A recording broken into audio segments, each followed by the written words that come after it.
Hi friends, welcome to Jinitha's life style. இன்றைக்கி என்ன பார்க்க போகிறோன்னு பார்த்தீங்கன்னா, ஒரு வெயிட் லாஸ் தோசை ரெசிபி தாங்க பார்க்க போகிறோம். நீங்கள் வெயிட் லாஸ்லாம் பண்ணணும்னு நினச்சிங்க அப்படின்னா மறக்காமல் இந்த தோசையை ட்ரை பண்ணி பாருங்கள். ரொம்பவே சூப்பராக வெயிட் லாஸ் ஆகும். வாங்க இப்போ இந்த ரெசிபி எப்படி பண்ணலான்னு பார்க்கலாம். இப்போ இது பண்ணுறக்கு ஒரு பாத்திரத்தில் 1 கப் சாப்பாட்டுக்கு யூஸ் பண்ணுற ரைஸ் எடுத்திருக்கேன். அதே கப்பில் 1 கப் வெள்ளை காராமணி எடுத்திருக்கேன். 1/2 கப் கடலைப்பருப்பு எடுத்திருக்கேன்.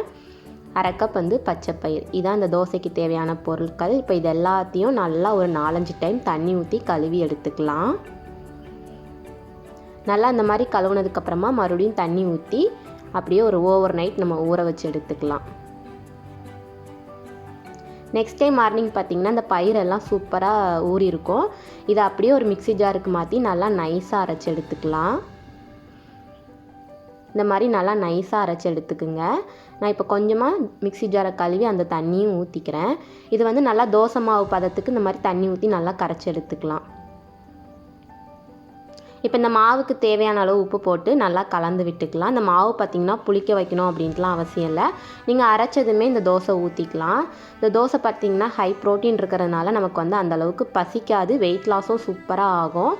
நீங்கள் வெயிட் லாஸ் பண்ணணும்னு நினச்சிங்க அப்படின்னா மறக்காமல் இந்த தோசையை ட்ரை பண்ணி பாருங்கள்.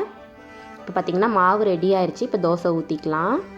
நான் பார்த்திங்கன்னா தோசைக்கல் அடுப்பில் வச்சுருக்கேன். நல்லா சூடாயிருச்சு. இப்போ நம்ம 2 கரண்டி மாவு எடுத்து இந்த மாதிரி நல்லா தோசை ஊற்றிக்கலாம். சுற்றி நல்லா எண்ணெய் ஊற்றிக்கலாம். தோசை பார்த்திங்கன்னா நல்லா ஒட்டாமல் சூப்பராக நல்லா மொறு மொறுன்னு வரும். நம்ம நார்மலாக தோசை சாப்பிட்றப்ப பார்த்திங்கன்னா நம்ம 2-3ன்னு சாப்பிடுவோம். இந்த தோசை பார்த்திங்கன்னா 2 தோசை சாப்பிட்டாலே நமக்கு நல்லா ஃபில்லிங்காக இருக்கும். மத்தியானம் வரைக்குமே நமக்கு நல்லா பசிக்காமல் இருக்கும். ஸோ அதனால் வெயிட் லாஸ் பார்த்திங்கன்னா சூப்பராக ஆகும். ஸோ வெயிட் லாஸ் பண்ணணும்னு நினைக்கிறவங்க மறக்காமல் இந்த தோசையை ட்ரை பண்ணி பாருங்கள். இந்த மாதிரி 2 பக்கமும் நல்லா திருப்பி போட்டு வேக வச்சு எடுத்துக்கலாம். இந்த தோசைக்கு பார்த்திங்கன்னா தேங்காய் சட்னி, சாம்பார் இல்லை தக்காளி சட்னி, உங்களுக்கு எந்த சட்னி பிடிக்குமோ அந்த சட்னி வச்சு நீங்கள் ட்ரை பண்ணி பாருங்கள். ரொம்ப சூப்பராக இருந்துச்சு.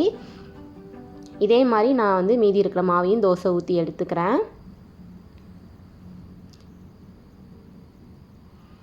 இந்த தோசை நம்ம வெயிட் லாஸ் பண்ணோன்னு நினச்சோம் அப்படின்னா மறக்காமல் ட்ரை பண்ணி பாருங்கள். ட்ரை பண்ணிவிட்டு எப்படி இருக்குது அப்படின்ட்டு எனக்கு மறக்காமல் கமெண்ட் பண்ணுங்கள். நம்ம ஹை ப்ரோட்டீன் இருக்கிறதுனால தோசை பார்த்திங்கன்னா ஃபில்லிங்காக இருக்கும். அதே மாதிரி வெயிட் லாஸ்க்கும் ரொம்ப யூஸ்ஃபுல்லாக இருக்கும். பார்த்திங்கன்னா இப்போ தோசை சூப்பராக ரெடி ஆயிடுச்சு. இதுக்கு நான் தேங்காய் சட்னி தான் அன்றைக்கி வச்சு சாப்பிட்டேன். ஒரு தோசை சாப்பிட்டதே நமக்கு வயிறு நல்லா ஃபில்லிங்காக இருக்கும். ஸோ மறக்காமல் இதே மாதிரி ட்ரை பண்ணிவிட்டு எப்படி இருக்குன்னு கமெண்ட் பண்ணுங்கள். நீங்கள் இன்னும் ஜினிதாஸ் லைஃப் ஸ்டைலை சப்ஸ்கிரைப் பண்ணல அப்படின்னா மறக்காமல் சப்ஸ்கிரைப் பண்ணி சப்போர்ட் பண்ணுங்கள். இதே மாதிரி இன்னொரு இன்ட்ரெஸ்டிங்கான வீடியோஸில் பார்க்கலாம். பாய் பாய்.